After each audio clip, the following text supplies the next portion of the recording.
예수님께서 요한의 진정성을, 그의 믿음을 확증해 주시는 그런 말씀하시는데요. 7절, 8절 말씀을 함께 읽겠습니다. 시작. 그들이 떠나매 예수께서 무리에게 요한에게 대하여 말씀하시되 너희가 무엇을 보려고 광야에 나갔더냐? 바람에 흔들리는 갈대냐? 그러면 너희가 무엇을 보려고 나갔더냐?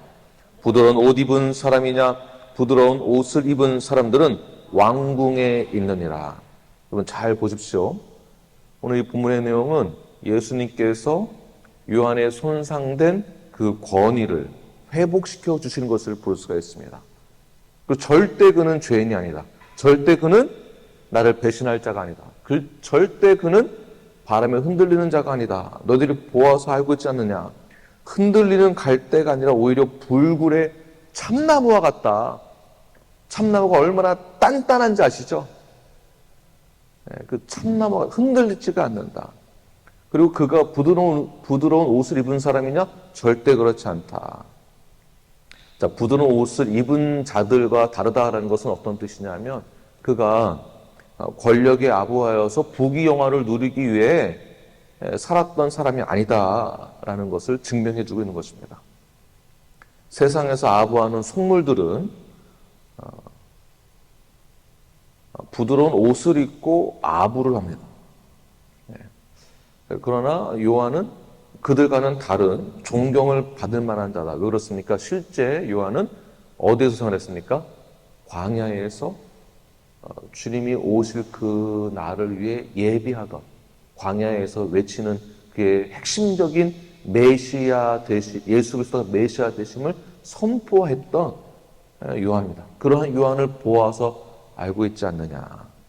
9절에서는 너희에게 이르노니 선지자보다 그가 더 나은 선지자다.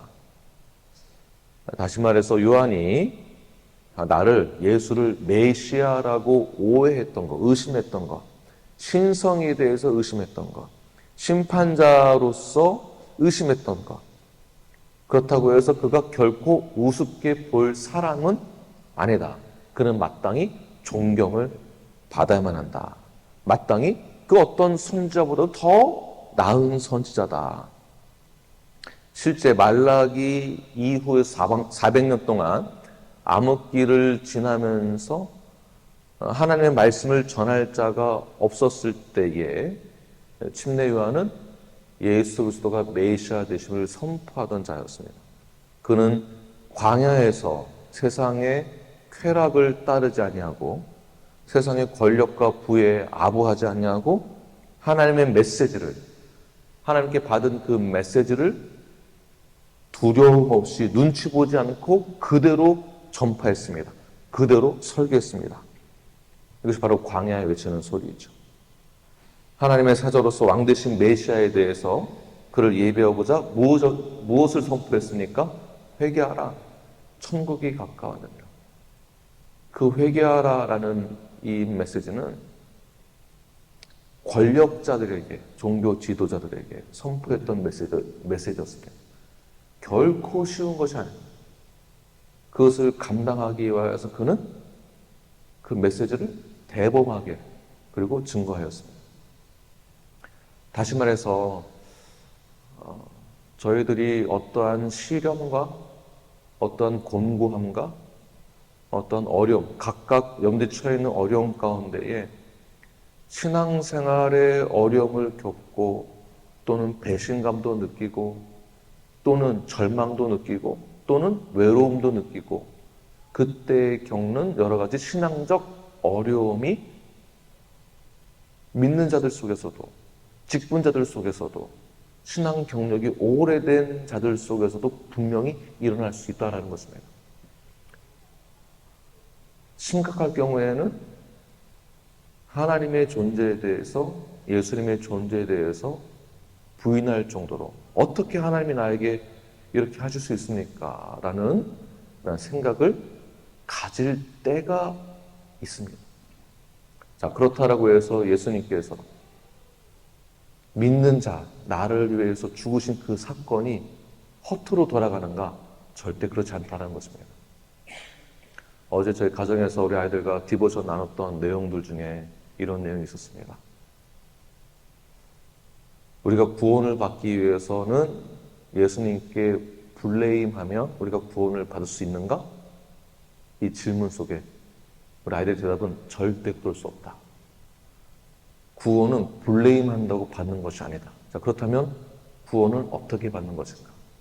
구원은 회개하고 주님을 나의 구주로 영접했을 때 받는 것이며 그 구원은 절대 잃어버릴 수 없다라는 것이 어제 저희 가정에서 나눴던 디보션 했던 내용 중에 하나였습니다. 절대 그 구원은 잃어버리지 않는다. 믿는 자들에게 있어서. 지금 예수님께서 요한을 어떻게 보호하고 계십니까? 질문한 것입니다. 요한이 예수님을 의심했지만 결국 예수님은 요한을 어떻게 하고 계십니까? 그를 보호해주고 계시죠. 어제 정확한 디보션의 내용 중에 마지막 결론이 있었는데요. 구원받은 자는 죄를 범하는가 범하지 않는가 라는 질문이 있었습니다. 답은 무엇일까요? 죄를 범하지만 회개라는 도구가 우리에게 있고요. 죄를 범했지만 회개를 통해서 구원의 연장선, 더 나아가 성장하는 과정 가운데로 들어가게 된 것입니다. 그 과정이 요한에게 필요했던 것이며 요한의 제자들에게 있어서도 그것을 통해 보아 깨닫게 되는 것이죠. 그러므로 요한이 예수 그리스도가 메시아 되심을 의심했던 것 역시 하나님의 계획과 하나님의 섭리 중에 한 부분이었다라고 볼 수 있는 것입니다. 그러므로 우리 주변에, 우리 이웃들 중에, 우리 형제 자매들 중에 신앙생활에 어려움을 겪고 있는, 영적인 어려움을 겪고 있는 성도들이 우리 주변에 있다고 한다면 그를 위해서 기도를 해야만 합니다.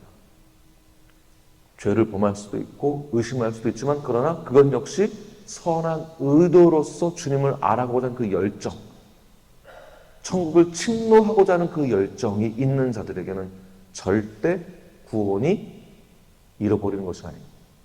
절대 그렇지 않습니다. 12절 말씀을 함께 읽겠습니다. 시작. 침례 요한의 때부터 지금까지 천국은 침노를 당하나니 침노하는 자는 빼앗느니라.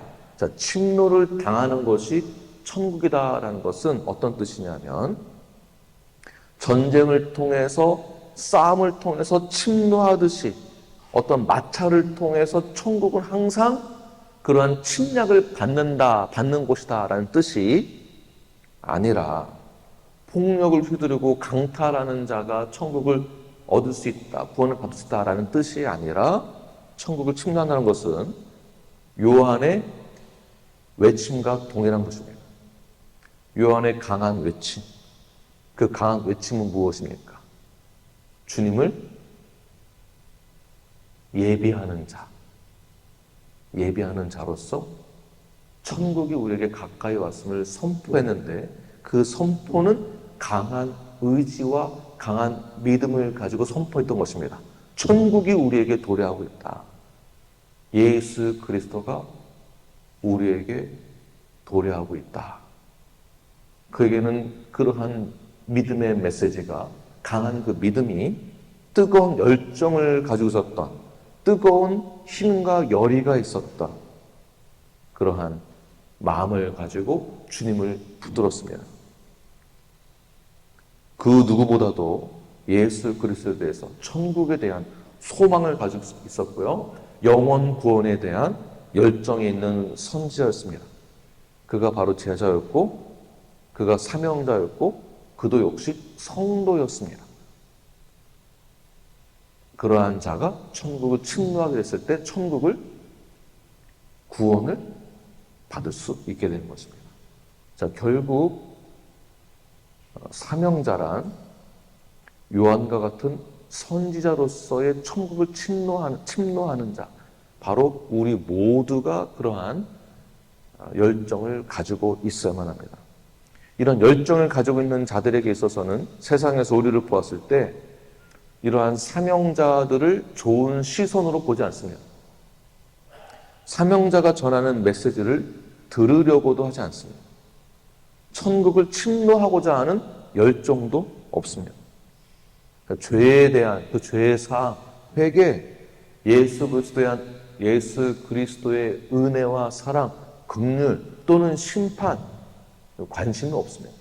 그래서 심판이 있을 것이다. 당신은 죄인이다. 회개하라. 이 메시지에 관심도 없고 들으려고도 하지도 않습니다. 하나님 나라에 대한 관심이 아예 없다는 것이죠. 본문 15절부터 19절까지 함께 15절부터 19절입니다. 함께 읽겠습니다. 시작. 귀 있는 자는 들을지어다. 이 세대를 무엇으로 비유할까? 비유하건대 아이들이 장터에 앉아 제 동물을 불러 이르되 우리가 너희를 향하여 피를 불어도 너희가 춤추지 않고 우리가 술 피우러도 너희가 가슴을 치지 아니하였담과 같도다.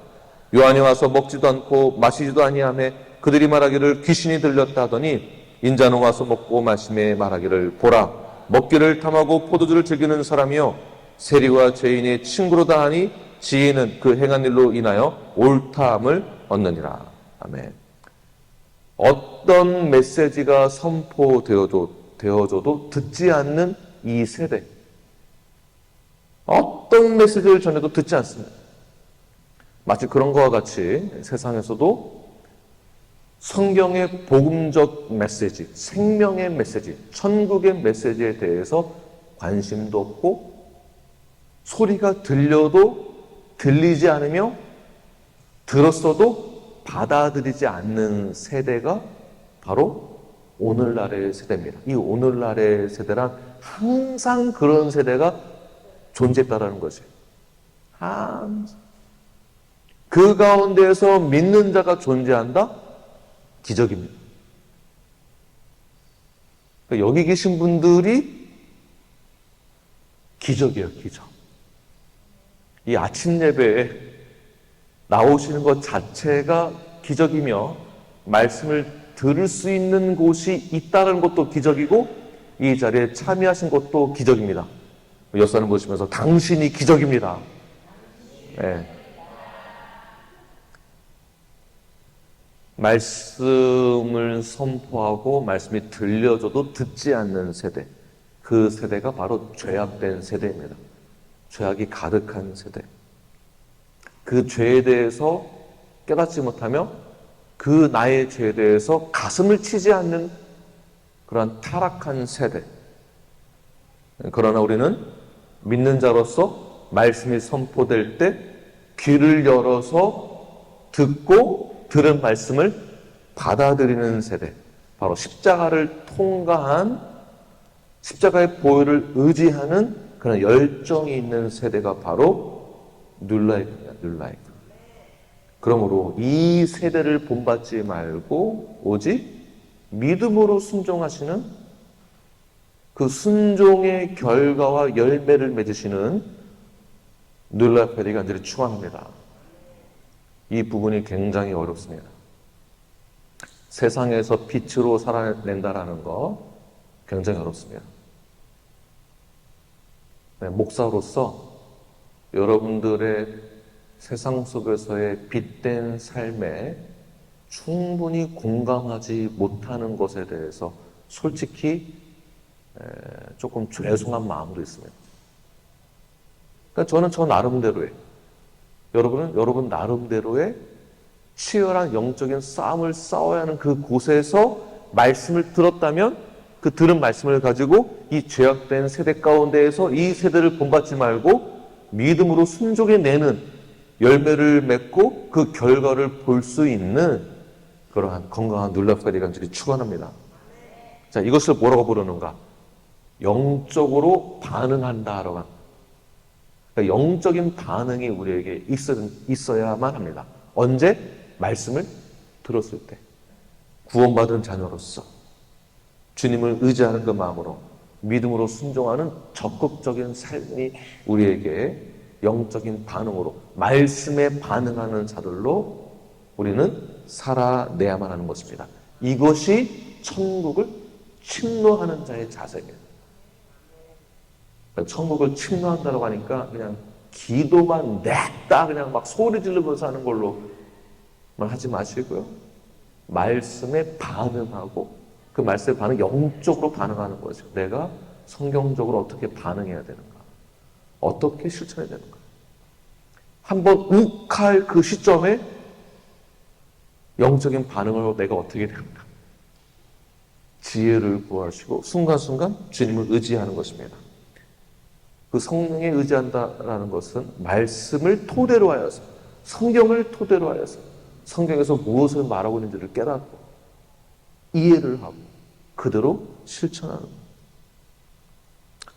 이렇게 실천할 때, 이렇게 말씀에 반응할 때 세상은 우리를 우습게 여깁니다. 비웃습니다. 야, 세상의 방법은 이렇게 하는 거야. 또 우리는 정반대로 결정을 내리게 되죠. 그를 용서해야만 하면 예수님이 침례 요한의 그 권위를 보호해주고 회복시켜주듯이, 영적인 권위를 회복시켜주듯이, 비록 죄인이지만 이제는 죄인이 아니라고 주님께서 십자가의 별로 우리의 모든 것을 덮어주었듯이 우리는 세상의 방법으로 해결하는 것이 아니라 말씀의 방법으로, 영적인 방법으로, 성령의 지혜로 그 현실 속에서 벗어나서 세상의 방법이 아니라 하늘의 방법으로 해결해 나아가는 것, 그렇게 살아가는 것이 천국을 침노하는 삶. 거기에 우리는 사명을 다하는 거예요. 지난주 주일 말씀을 적용하라고 했더니 너무 어려워서 적용을 못하겠다고 하시는데, 왜냐하면 목숨을 걸라고 하니까 꼭 내가 죽어야 할 것처럼, 그렇다면 우리는 어디에 사도 바울처럼 목숨을 걸어야 하는가, 목숨을 걸고 그 사명을 감당해야 되는가, 바로 이 부분입니다.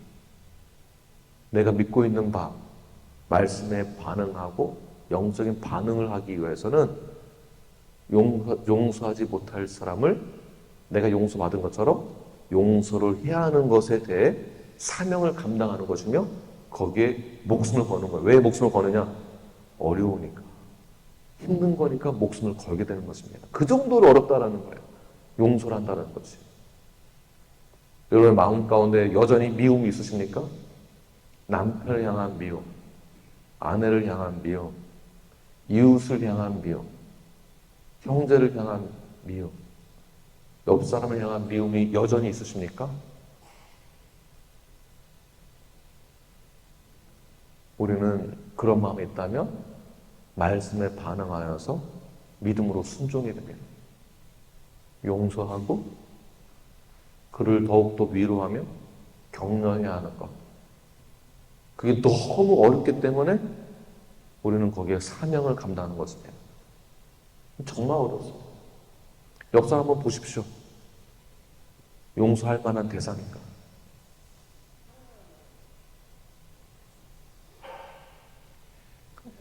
침례 요한은 현실에 갇혀 있었습니다. 옥에 갇혀 있었습니다.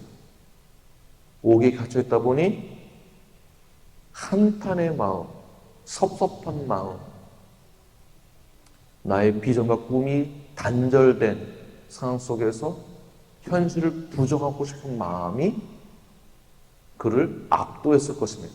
그러다 보니 예수님을 메시아 되심에 의심을 품게 되었던 것이죠.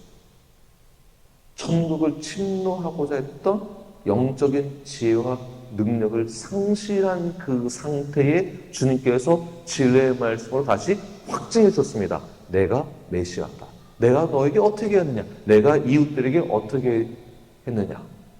병든 자에게, 앞을 보지 못하는 자들에게 앉은 병이를 일으켜 세워주고, 병든 자를 고쳐주고, 죽은 자를 살려주는 그 역할을 누가 하고 있느냐? 그것을 너가 보아 알고 있지 않느냐? 바로 침례 요한이 우리입니다. 내가 그러한 상황 가운데 처해 있었고 내가 주님을 의심했었습니다. 그러나 그 의심마저도 주님께서는 진리의 말씀으로 우리를 회복시켜 주시기 위하여 우리를 보호해 주고 계시고 우리의 권위를 세워 주시려고 하고 계십니다. 지금도 우리의 권위를 세워주고 계세요. 너는 믿는 자다. 내가 메시아 되심을 너는 믿고 있지 않느냐. 너는 반드시 회복될지어다. 눌러야코는 반드시 회복될지어다. 죄악된 이 세대를 본받지 말고 믿음으로 반응하며 믿음에 순종하여라. 죄로 타락한 이 세대 가운데 그리스도의 사랑을 증거해야 될 사명자는 바로 눌러야코다.